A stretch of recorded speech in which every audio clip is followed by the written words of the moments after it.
Hello and welcome to EdSurge Live, a video town hall about the future of education. I'm Jeff Young, an editor and reporter here at EdSurge. Today we're looking into the future trends and how they might impact education with Bryan Alexander. For those who aren't familiar with Bryan's work, he's a futurist, a researcher, a writer. Oh, he's coming up now here. He's so many things. He's basically a consultant, writer, futurist, teacher, and he's working in the field of how technology transforms education. Bryan puts out a monthly report called The Future Trends in Technology and Education, which many of you may see. If not, it's a very useful kind of roundup of all kinds of articles and it really sort of reads everything for you, so you can kind of summarize a lot of some of the best articles and facts and trends and data. And he also is the host of a weekly video show, a lot like this, called the Future Trends Forum. It's my great pleasure to welcome Bryan. Thanks so much for joining us. And just to let you know, while we're waiting for Bryan to pop back in here, about the format. If you haven't joined an EdSurge Live before, we are going to talk, and I'm going to interview Bryan for a little bit here, but pretty quickly I'm going to open it up to questions from the audience and comments. So if you hear us talking and you want to jump in, or if you have a question for Bryan, press the hand icon, and that'll let us know that you want to come up and ask a question, or you can type it if you'd rather not be on video. It's up to you. And so be thinking of those as we get going here, and we will get a mix of voices as we go in the next hour. So again, thanks everybody for joining us. I know that Bryan is somebody, whenever I talk to him, he travels, I feel like, about more than just about anybody that I interview. And today is no different. He's actually on the road. So I think he's having a slight bit of a connection issue, but he is a master at trying a different way. So I bet you he'll pop back in a minute.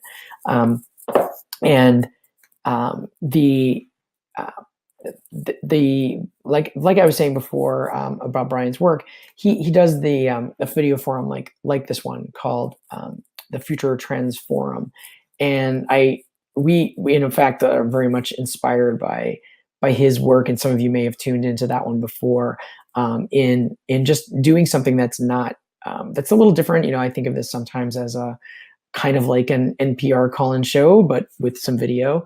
And he has really gotten a very engaged audience of people that pop in and kind of, it turns out to be a really interesting discussion with more than just the guest. And so, Bryan, well, are you back? Especially with a great guest like you. Can you hear me, Joe? I can. Yeah, I was just trying Good. to Sorry about that. tell people. Yeah, no problem. I was just trying to tell people a little bit about how you were an inspiration for the EdSurge Live forum that we're in today. So it's a special treat to talk to you. I appreciate that. Great. Well, it looks like we're back. Thanks for having me. And yeah, like I let people know about the format. So we've already covered, I think, the bases there. So I wanted to get started, and one of the things that I was eager to talk to you about, and I'm excited and curious about, is I hear you're working on a book. And the tentative title, from what I can tell, is the Transforming the University in the 21st Century, the Next Generation of Higher Education. And I love it. It's like Star Trek, the Next Generation, or something like that. Well, if you think about so the medical sector example. Think about this for example. We already know that in the United States that we have all these trend lines showing that the medical sector is larger than it was before in terms of the numbers of people employed. That more and more people need more and more degree certification, everything from advanced MD degrees to associate's degrees, to do everything from thoracic surgery down to hospital administration or home healthcare aid. And we know that that sector is getting larger and larger financially. Well, if we extrapolate this trend forward, just say 10 years, we can imagine healthcare becoming the leading industry in the United States. There are all kinds of reasons for this. One is that our population is aging, and we know that the older we are, the more healthcare we consume statistically. And also that we haven't really fixed the problems of healthcare finance. The Affordable Care Act helped, but we still we haven't bent the cost curve in the downward direction. It's still growing. So if we imagine that happening, that's not a large leap of imagination. We can envision how a campus would be different. So think, for example, about campuses that have more programs, more nursing, more radiology, more full medical schools. They have perhaps more allied fields, such as medical ethics. They may have more and more pre-med programs that are shaped from other programs, and you can think everything from history to writing to, of course, the hard sciences. And you can imagine this backwards a few bit, such as taking it back to pre-K. I'm sorry, to K through 12, where people in high school would want to take pre-med programs. So it's not a lightning change that transforms the entire landscape. We, in many ways, just become more medical and more medically inclined.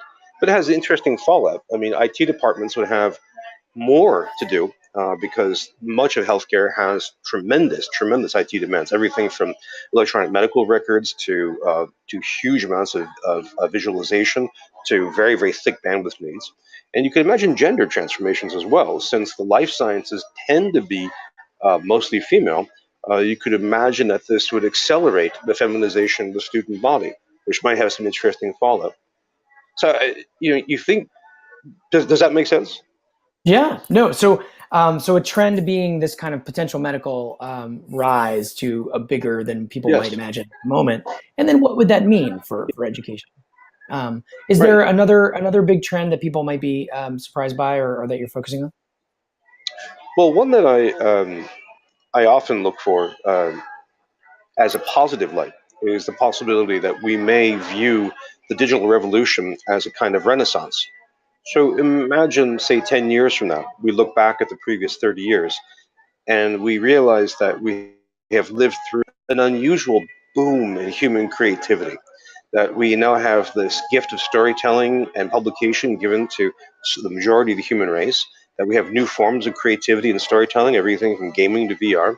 And this has shown up in education, where we have students as makers, where we have faculty making more media, where digital storytelling has gone mainstream, where we have all kinds of practices of visualization and 3D printing to help us imagine and build new facilities and things that are hard to discern. So it's possible that if we, on the balance, see the digital revolution as positive, that we may see it in terms of that kind of creative renaissance, which is different from what we see now. Yeah, I think in part because we're focusing very closely on some of the recent problems with troll armies, Cambridge Analytica, and so on.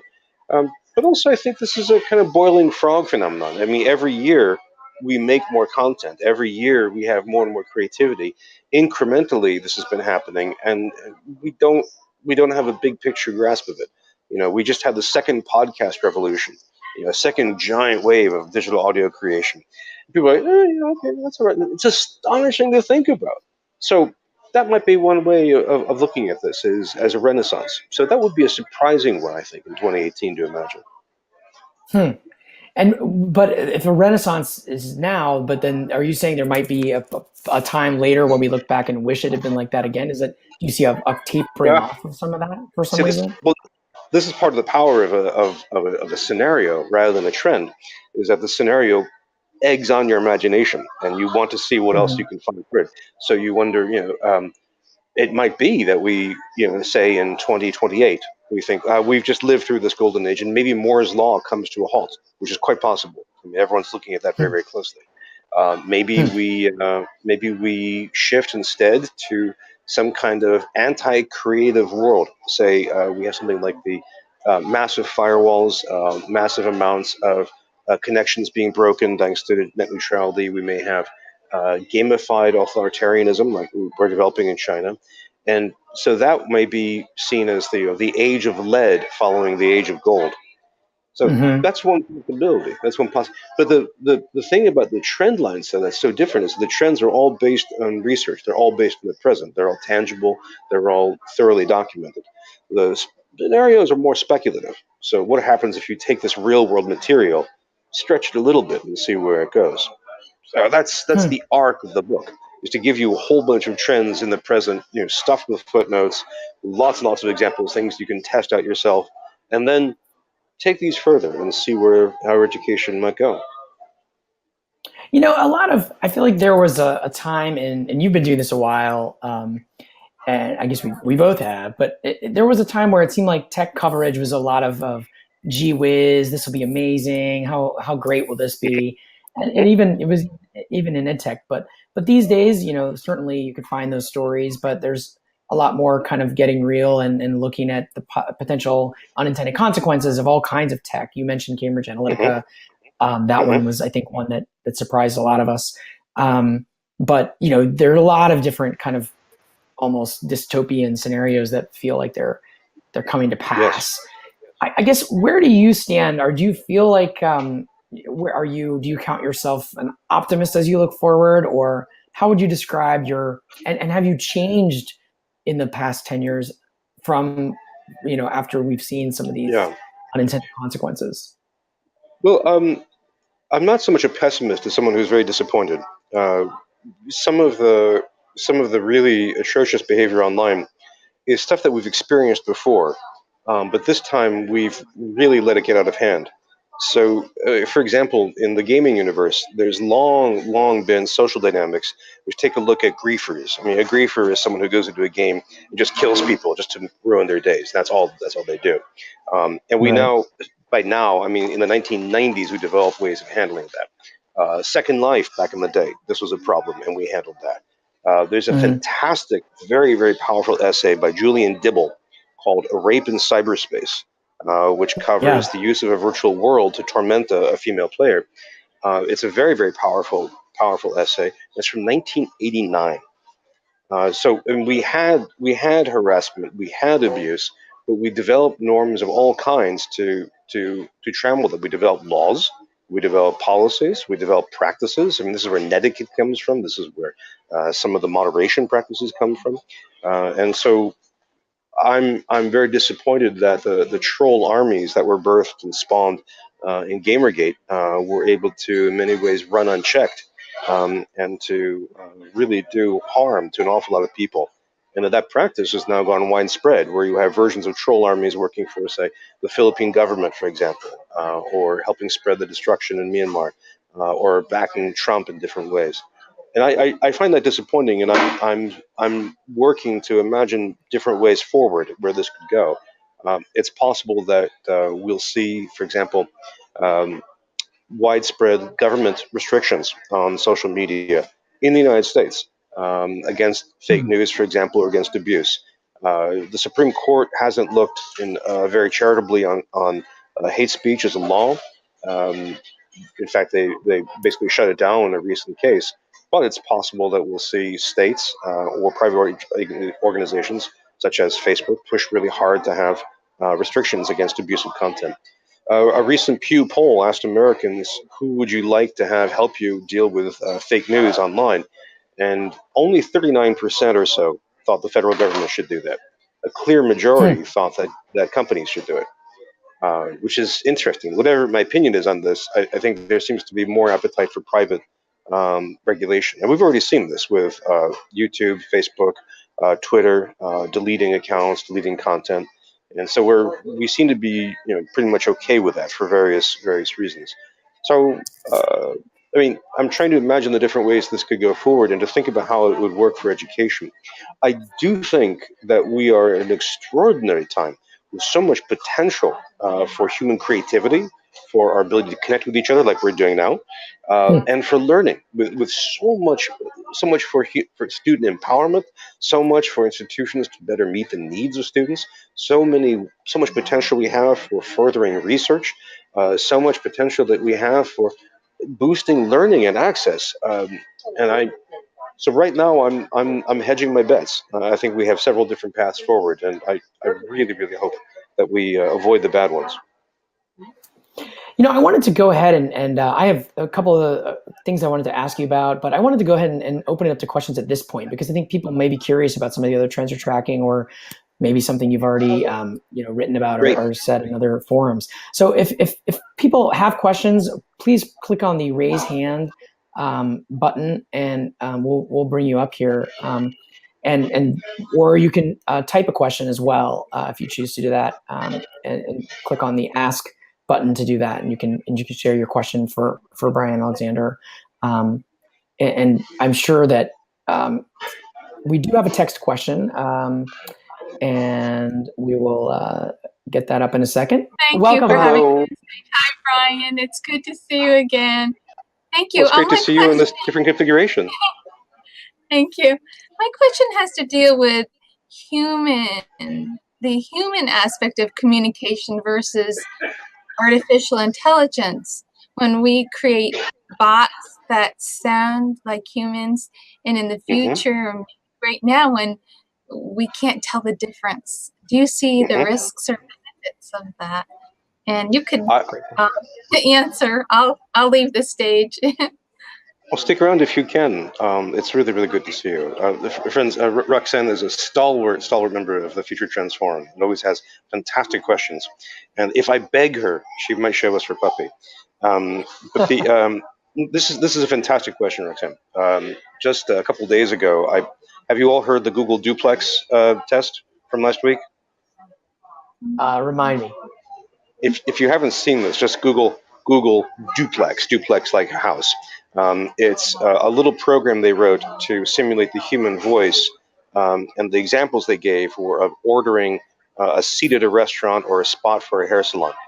And the recordings have an AI generated voice and an actual human voice responding. And I played this for my father, who is 86, and he was convinced these were two human beings. There was no difference. The AI was able to insert pauses, hums, haws. I mean, it was pretty uncanny.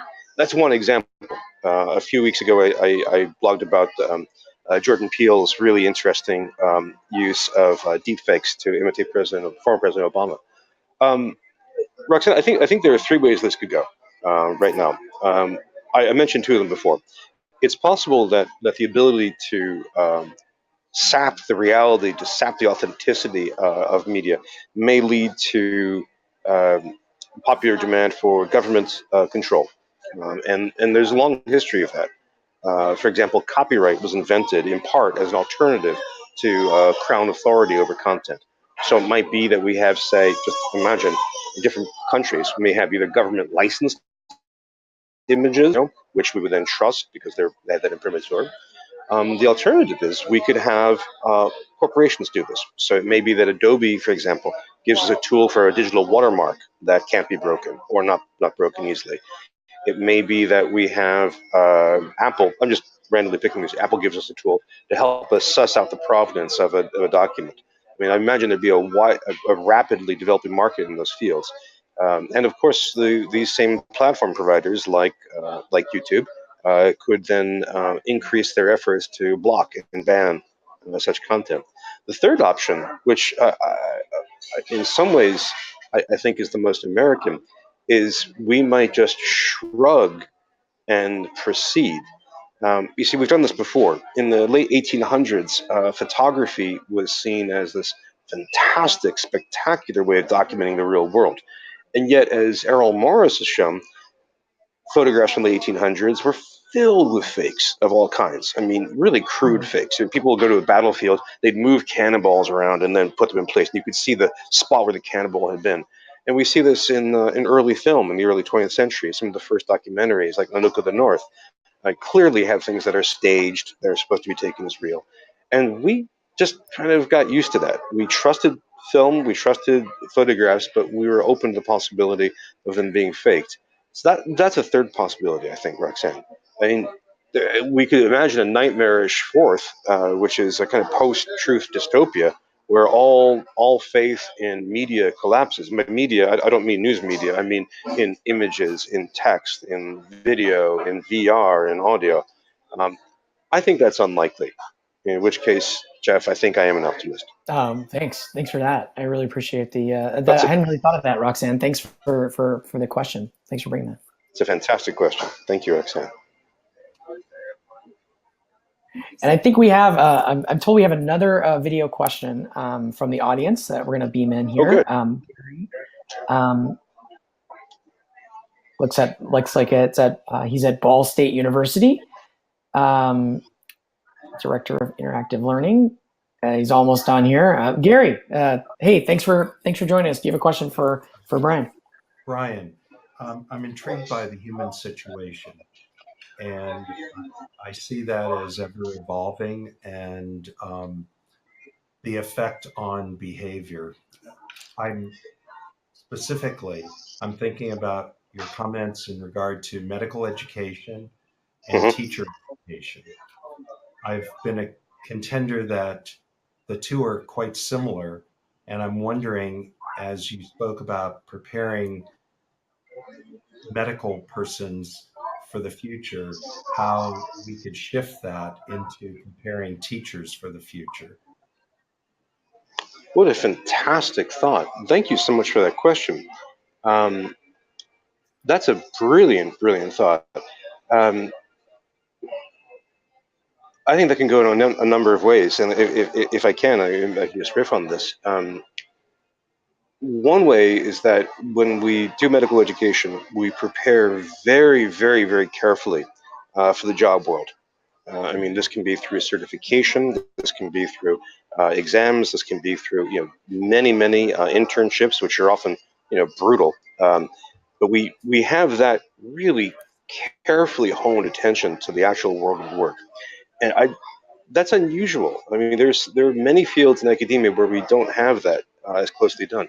So it may be that this is a boost for teacher training.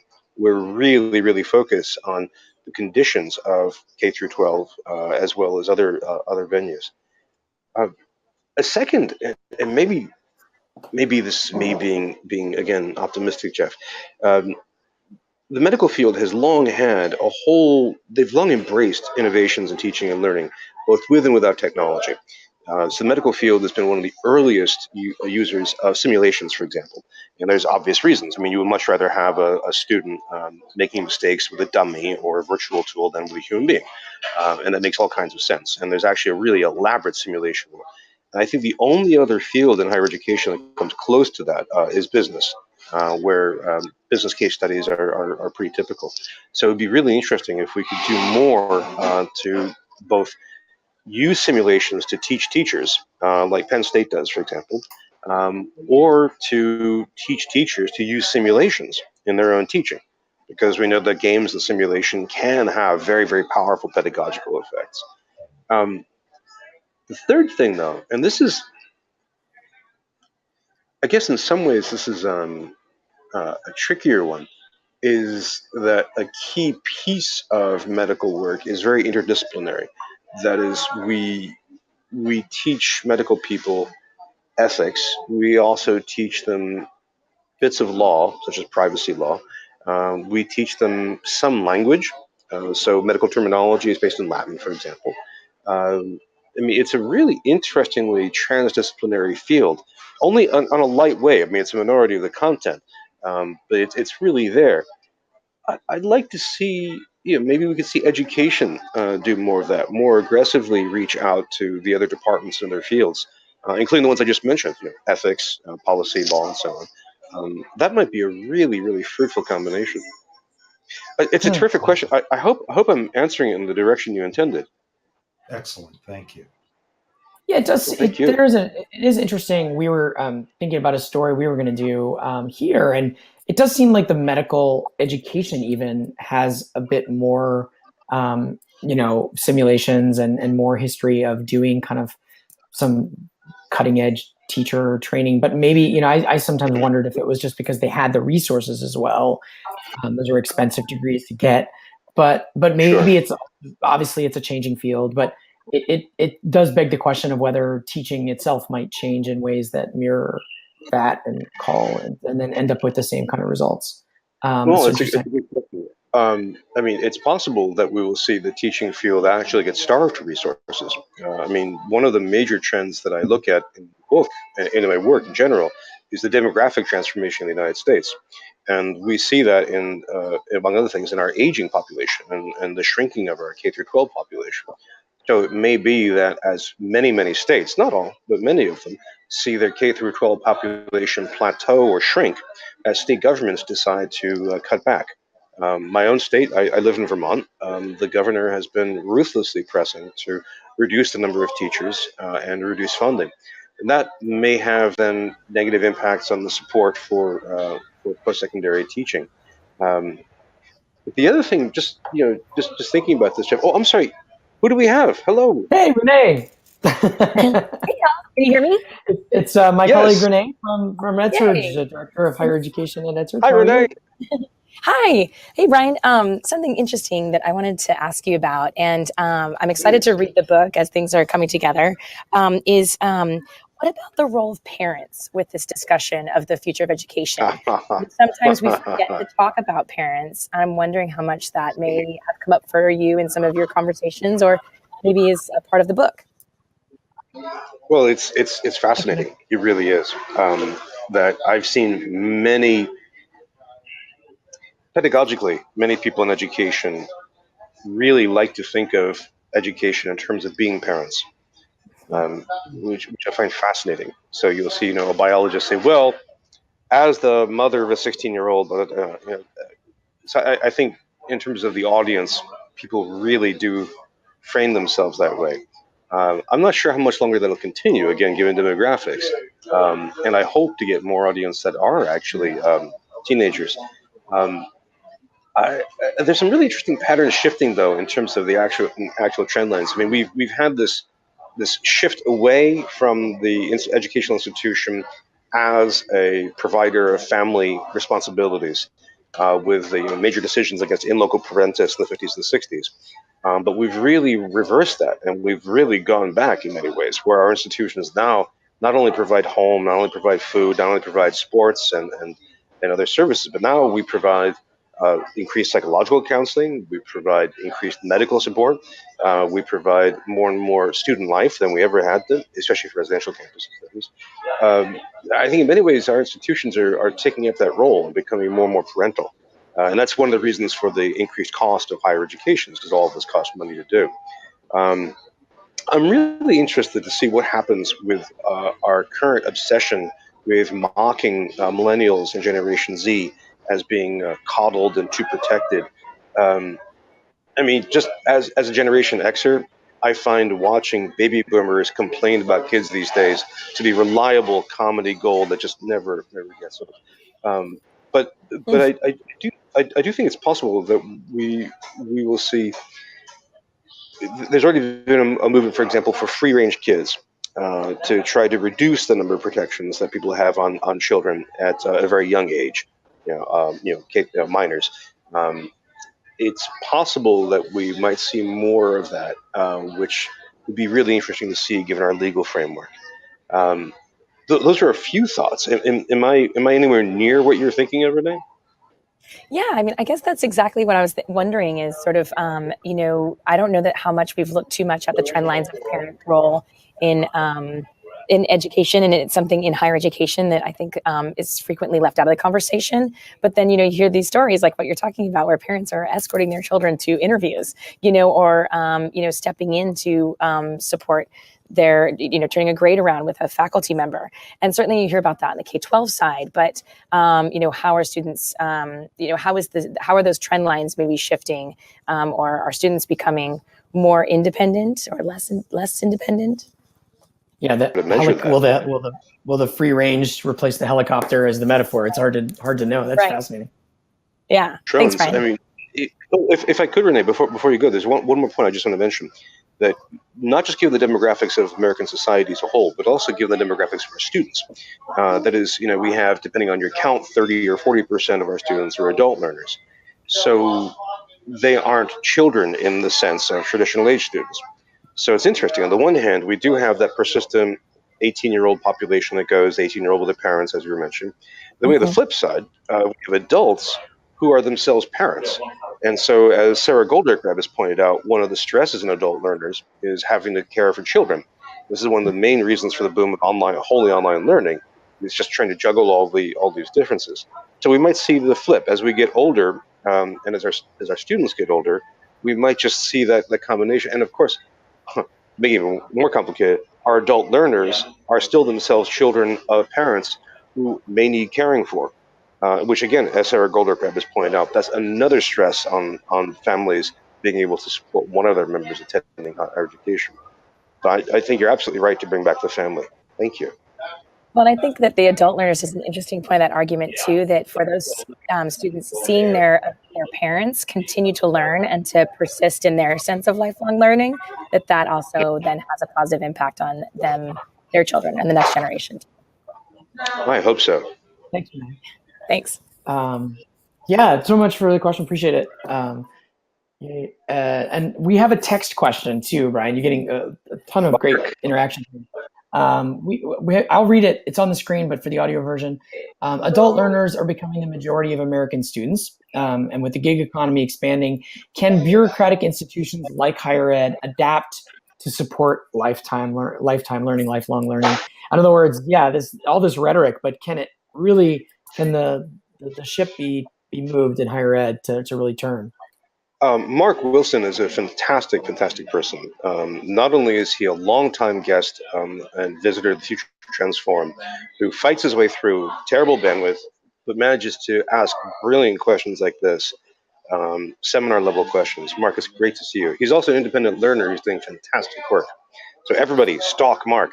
Thanks for your question, Mark. This is a great question. I think it unfolds in a few different ways. I mean, one is the possibility of a kind of Darwinian struggle, where we see institutions that, will being able to support adult learners through actual lifelong learning. Will that be another stress that might cost us some institutions that, once they can't do that well, will then fail? That's quite possible. Another way of looking at this is we could see further segmentation of higher education, which is, what is the mix of students you support? Do you mostly support adult learners? Do you mostly support traditional age? President of one liberal arts college was talking about demographics. He said, I'm not worried about this, Bryan. Every year, I can always find 800 brilliant 18-year-olds. Okay, I may or may not agree, but I see that as a strategy. And they're going to use their reputation and fight really hard for that. Okay, so maybe that's one segment.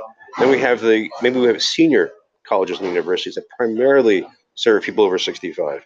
And then we have a mix. Maybe the next U.S. News and World Report will make more of a noise or other visualizations about showing the average age of students, which then may attract us in different ways.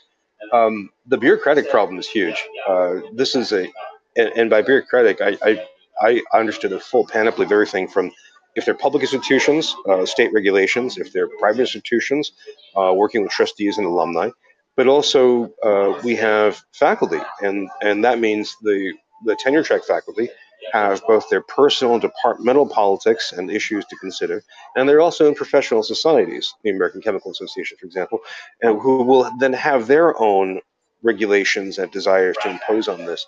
So if you decide to open a new program that will teach, say, just to pick something, Spanish to any alumnus who wants to come back, you have to pull all these levers to make that work. I think it's possible, but I think it's taking time to have that happen. And we should watch this. And one last note, we should watch for the emergence of new programs, either academic programs or enrollment programs, so that people to smooth the way for people to access institutions of higher education. Great question, Mark. So an academic program to help. We have another video question that's coming up from Kisa Johnson, and we'll give it a second to resolve here. Kisa, I need your audio. You're on mute, Kisa. If you could unmute, we can't quite hear you. Oh, hey, how you guys doing? There you go. Oh, thanks. It's so good to see you. I know we missed each other, but that's okay. We're still here. I know. Okay, so my question plays off the parent about parents being advocates, like the parenting question, because I've always had problems with this, even when I was young, about this word. And yes. Oh no. Oh, did Kisa freeze up? Yeah, Kisa freeze. That was such an interesting question. I was so excited to hear. I think we'll probably be able to bring her back. Oh yes, now we can hear you. Your video just froze for a minute. Okay, wait. She's. I don't know if we'll try her again or here we go. Great. Bear with us, folks. It's as you can see, it's popping in here. That's right. We all have uneven levels of access. Another restaurant in the background. Yes. I know. I Looks should like talk more fun. about. Okay, It does are you look here? like a good Okay, we're place. waiting for the host, right? There we go. All right. So we Yes. were starting to hear your question. You said you were riffing on the parent question. Kisa, can you repeat your question? Yeah, sure. All right. You know what? I wonder, Bryan, if we should we have another text question. Maybe we can deal with that one and hope that the other connectivity issue gets worked out. From Paul, Hey, Paul. Devonitas, sounds like somebody you know. What do you see as parents' roles versus that of schools in monitoring and ensuring the safety and privacy of students in all this social enabled learning tech? Well, that's a really good question. So if we focus specifically on the question of safety with digital technology, and so for the moment, let's set aside physical harms. So we'll set aside, for example, school shootings. Just focus, for example, on privacy, people using social media to bully or to arrange for harm. Um, I think there's a really interesting struggle right now because parents, if we're talking about public higher education, or sorry, public K through 12 as well as higher education, you're talking about a really wide range of parenting styles. So when we think about right now that we have parents who homeschool, we have parents who send their kids to Catholic schools, we have parents who send their kids to public schools. That's all in the K-12 area. There's a lot of divisions within that.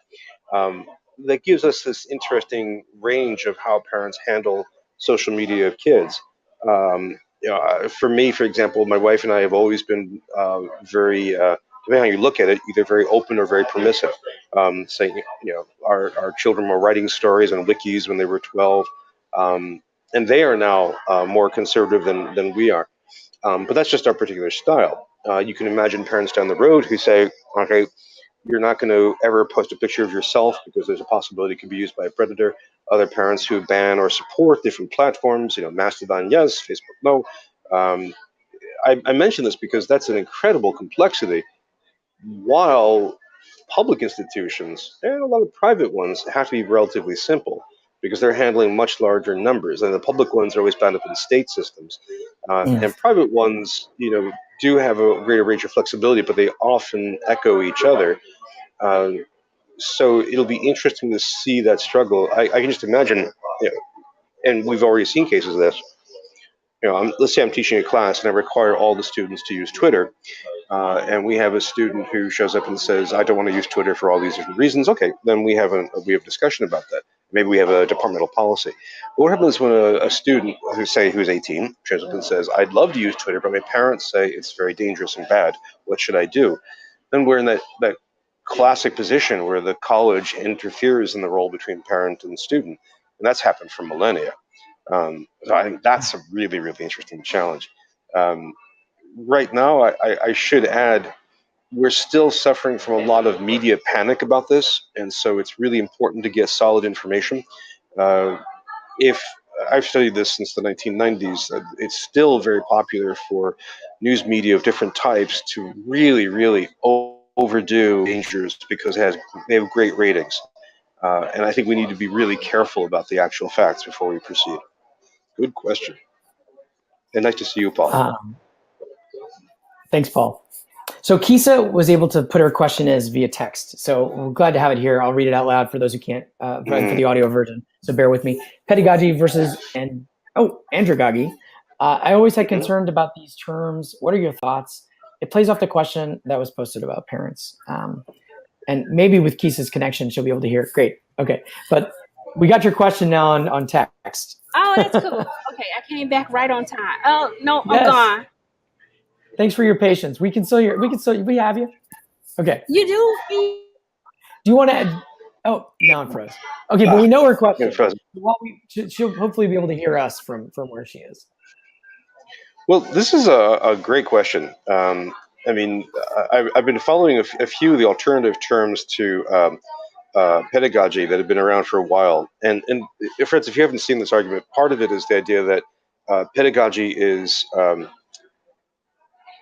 kind of it can be seen as it involves a lot of major power imbalance. The Greek this has to do with training or leading children, for example.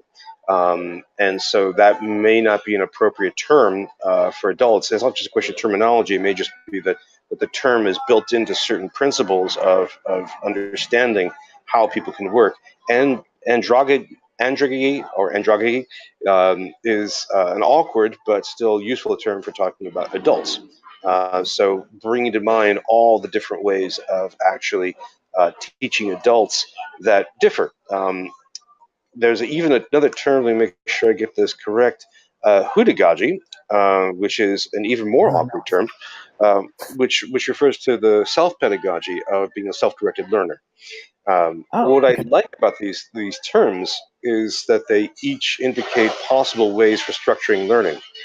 So hudagogy reminds us that the self-directed learning, the autodidact, is a key part of the learning landscape, and we all are autodidacts in different ways, in different stages of our lives. And we have to figure out, in many ways, how to respond to the autodidact's demands and needs. Stephen Downes, for example, has written quite frequently about this. Um, Thinking about students as adults rather than as children really, in many ways, teaches us to think about, I think, the full range of adult life. Again, going back to Sarah Goldberg, the idea of an adult being enmeshed in a web of responsibilities and roles, that thinking of a student as a 18-year-old away from home is very, very different. Um, I just there's one story I just wanted to mention. I was out to dinner not far from here, actually, a few years ago, with the dean of a college, and we were talking about convenience and its role in digital technology and teaching. And I said, I think it's really important. I started to give some examples. The dean said, no, I don't think it's really important. I think people who want to learn will learn, and they will come to campus full time. And then the waiter, at that point, leaned forward and said, "Oh no, I have to disagree." I said, what? He said, "Yeah, well, when I was 18, I really wanted to go to college, but I had a baby, and I was starting to work. I really just couldn't find the hours. And now I'm 26, or I think 26. Now my child can go to daycare. It's a little more flexible. My work is a little more established, but still, I can't live in a dorm. That would be insane. And the normal schedule is not necessarily helpful. So I think I'd like to use the online learning really makes it for me. Do you mind if I say this?" I went, "No, please keep talking." We had to make sure we didn't get her in trouble with the restaurant. But I think increasingly we have to think about that way of meeting the learners where they are based on who they are. And by the way, if you don't know Kisa, she's in Michigan right now, Michigan State, and easily one of the most thoughtful, creative people I know working in educational technology. Please follow Kisa Johnson. Well, Bryan, you clearly have a lot of fans here today, and I think a lot of people, are tuning in to your Future Trends Forum. And as I was saying before we had you connected fully, I wanted to thank you for inspiring this. I mean, seeing your show has been, and the kind of involvement that the community in your month or weekly forums that you do, it just really kind of made me want to try it as well and expand it onto our platform. So thanks for that. I wondered, you've done it for how many episodes have you done? How many video forums have you done for Future Transform on your video? About 110 right now. Yeah, I knew you were over the 110. Over the 100 mark. I'm curious. We have a couple more questions in a second, but I was wanting to know if there are any kind of lessons you've learned. And I noticed you just put up a blog post, but for those who haven't read it, are there some takeaways or things that have surprised you from doing all those episodes of Future Trends? Yeah. In videography and in videos, so video recordings, we often say that talking heads can be boring, and I've long thought that. If I watch a History Channel documentary or something, I mean, there's only a few minutes where I want to hear the professor yapping, and then I want to see maps, I want to see artifacts and stuff. But I find with live video, the opposite is true. That we want to see Kisa in that bar. I want to see you, Jeff, as you respond, as you laugh, or you look thoughtful, up against your shiny new EdSurge area. Just unpack that today. Very excited. This is a little snatch of everyday life that you get from here, and that really surprised me. Yeah, but it really works. I mean, I think the secret is voice, that we really want the audio. But I think the visual is really powerful, and we want to see each other's faces. And so that's one thing that surprised me.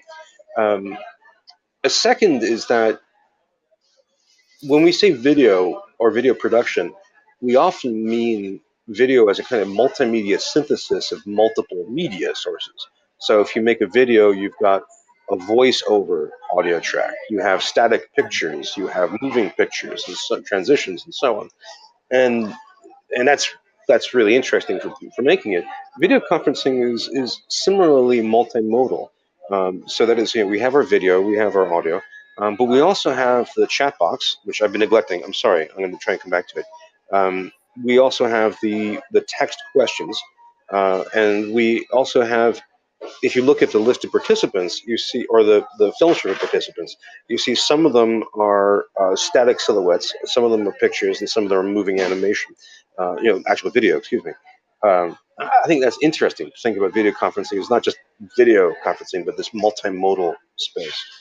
The, the third thing that doesn't surprise me, but I just want to say it, is I love the way that video can anchor and grow a community. There are people there like Roxanne, who I haven't met, and she's a dear friend. I can think about Mark and the questions he asks, because I now know some of his concerns and some of the themes that he returns to. People can probably guess what I'm going to say half the time, because they've seen way too much of me. And I rely on that. It cheers me up. I miss them when I'm not doing that. And I love that sense of community and warmth, all based around video conferencing. So that's not a surprise, but that's a sweet thing. What did you do? What really sparked you to start this? To start your Future Trends Forum in particular? Yeah, you've been doing the Future, Trends report for a while, but the video forum, what made you get going on that? I wanted to have conversations, and I believe passionately in conversations and discussion, and that's getting harder and harder to do. People are, for different reasons, often digging in their heels. They are shutting out other people. We are increasingly embracing our bubbles and our isolation.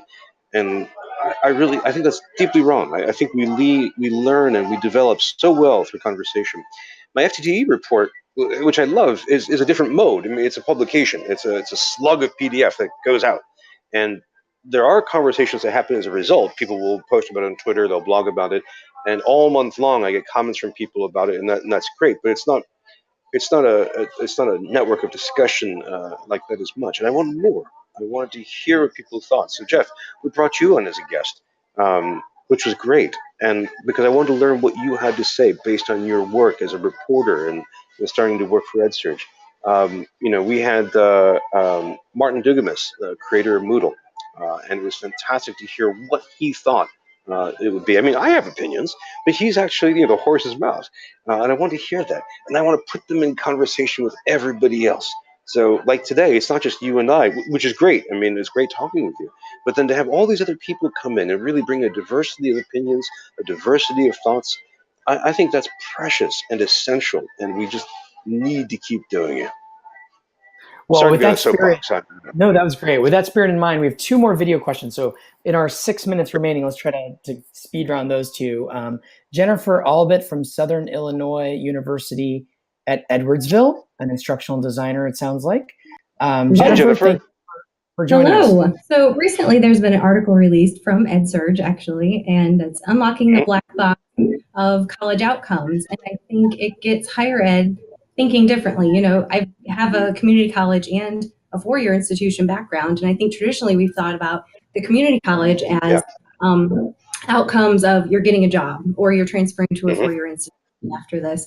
And in a higher institution, we've thought of, we're expanding their minds, and so maybe you're getting a job afterwards, but that's really always your outcome. You're trying to open up their minds and think about, how they're learning and how they're doing things and how to research.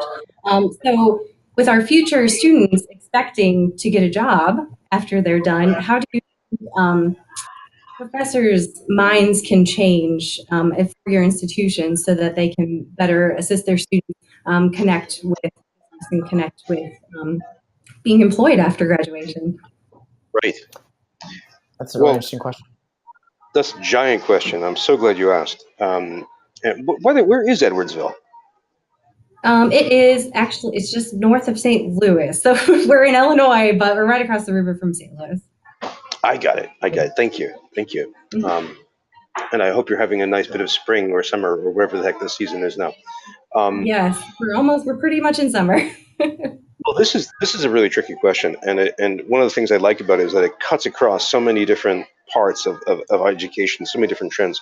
So, for example, we have the continuing development of assessment as a field, where institutions every year incrementally grow a bit more, and they build more outcomes, they build more goals, they build more programs. You have more deans, more scholarship. I mean, it's a growing field. And so, I mean, at some point, that's really going to continue to develop and grow and become a major part of universities and colleges. The second part is the difficulties in trying to map student outcomes into employment. And one difficulty is, depending on the college we're talking about, faculty may resent that. Mhm. It may also be the problem that businesses can't necessarily communicate what they need, or they have difficulty doing that. We've seen studies where businesses say they want one thing, then they end up needing another. We also have the problem that our economy is entering a serious amount of churn in terms of employment. So we may start a student in a, say, a 4-year program, um, with hope and expectations of a certain job that by the time they graduate no longer exists, or has mutated out of all proportion. So that's another aspect that we really have to keep that going. And I think to an extent there's a role for the institution in continuing to help students go with lifelong learning to prepare for this. But I think there's also a role for the learner to manage their own learning, so they can best keep up with where the market is going. Um, Community colleges do such heroic and vast work in American higher education. It's criminal how we don't adore them.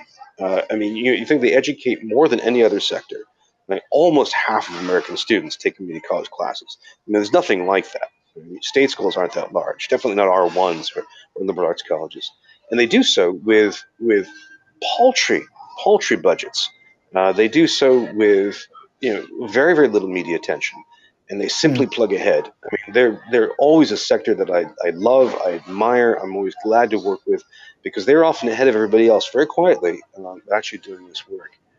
Um, One more thing to think about, is this comes back to a question of data and data analytics. So as a student progresses through your program at Edwardsville, for example, you collect certain data about students, how much time they spend on task, how they do in a quiz, that kind of thing. And there's a long arc to connect that to job situation. We have to figure out how to completely assemble that connection.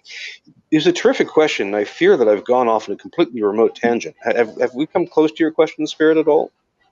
I feel like we have, definitely, with the students keeping track of their own their Yeah. own in education, but just how to get those professors to think outside the box, that it still is their job to help students be employable after they graduate. Well, one thing about that, just if I could like, just pounce on that, is the question of we come back to parents again, which people were Mhm. asking about before. So again, for students that are minors or very young adults, then we have what is the role of a parent in doing this, and which comes back to that problem of parental backgrounds. So parents say, well, I'll prepare you for the life I led 20, 30 years ago. That may or may not work anymore. Um, and then we come Yeah, back and to it the also question of the different styles of learner, where this is the autodidact student. Where we'd Mhm. like students to have that responsibility. yeah, it I'm also conscious of it gets time. I back to think we how just blasted out the hour. yeah, let me thank you, Jennifer, for joining in for that question. That was really interesting. So it Indeed, is indeed, if Brian, do you have a minute to stay for one last question? But I can. do you have okay? That's very kind of you. And before we get to that, I just wanted to let people know we have scheduled the next EdSurge Live for about a month from now. It's June 26th, and there's a button on this page you can click, or go to our website at the EdSurge Live page, and you can sign up for a reservation to go to that next EdSurge Live. It's going to be on totally new colleges And we're actually invited a couple of these kind of founders of a couple newfangled colleges. One is the founder of Minerva, Ben Nelson, and then also Michelle Jones from Wayfinding University, a 2-year nonprofit that we wrote about not long ago. So they will be with us, and you can ask them questions about. They are both people who are kind of made up a university from scratch and tried to do something very different. Nice. And for those of you who can stick around, Paul has got a question for us on video. Paul, thanks for that. And thanks everybody for joining us today. Paul, what's your question for Bryan? Can anybody hear me? Hello. I can hear you. Hello, Is this Paul. thing on? It's on. Hey, good to see you over there. I'm over here at Stephen F. Austin State University, and we've got a committee working together, kind of counterculturally to try and bring OER to the masses out here in East Texas. And I'm just curious because it looks like something that's an unstoppable force down the road. I'm just wondering, where do you see open education resources, specifically in the textbook world and industry, in say 2024? And I'm wondering if it becomes a luxury to have a textbook, and if we might just be looking at textbooks becoming the English vellum of the 2020s. Well, it's a great question, and let me give 3 possible ways this could go.